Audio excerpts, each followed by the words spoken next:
প্রশাসনের অভিযানের পরও থামানো যাচ্ছে না ঝুঁকিপূর্ণভাবে পাহাড় ও পাদদেশে বসবাসকারীদের। নগরীর বিভিন্ন পাহাড়ে স্থানীয় প্রভাবশালীদের নেতৃত্বে এভাবেই গড়ে উঠছে অবৈধ ও ঝুঁকিপূর্ণ ভবন। প্রতিবছর বর্ষা মৌসুমে ঘটে প্রাণহানির ঘটনা।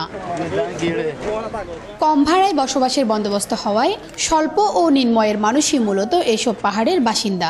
গরিব মানুষ কি রিক্সা চালায় ভাত খাই। ১-১.৫ টাকা ঘর ভাড়া দিয়ে এখানে চলাফেরা করি। অল্প পয়সার লেগে ঘর ভাড়া দিতে পারে না, কষ্ট মষ্ট করে তাই এই জন্য তাই। আর শহরে ছিলাম, ওখান থেকে বাসা ভাড়া বাড়ি গেছে, তার কারণ আমরা এখানে কিছু ভাড়া একটু কম আছে, সেজন্য থাকতেছি। ভারী বর্ষণে পাহাড় ধসের আশঙ্কায় এবার আগেভাগেই অভিযান শুরু করেছে জেলা প্রশাসন।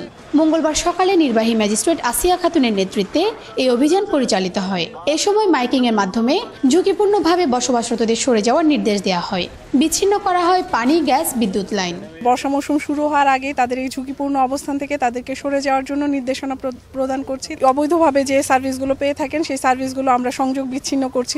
বসবাসকারীদের গ্যাস বিদ্যুৎ সরবরাহ না দিতে সেবাদানকারী সংস্থাগুলোকেও তাৎক্ষণিক নির্দেশ দেন। এগুলোর বিরুদ্ধে আমাদের নিয়মিত অভিযান চলবে এবং বর্ষা শুরু হওয়ার আগেই যাতে আমরা সতর্ক অবস্থানে থাকতে পারি, যাতে কোনো দুর্ঘটনা না ঘটে, সেই লক্ষ্যে আমরা কাজ করছি। অবৈধভাবে নির্মিত ভবন মালিকদের বিরুদ্ধেও মামলা করা হবে বলে জানিয়েছে জেলা প্রশাসন।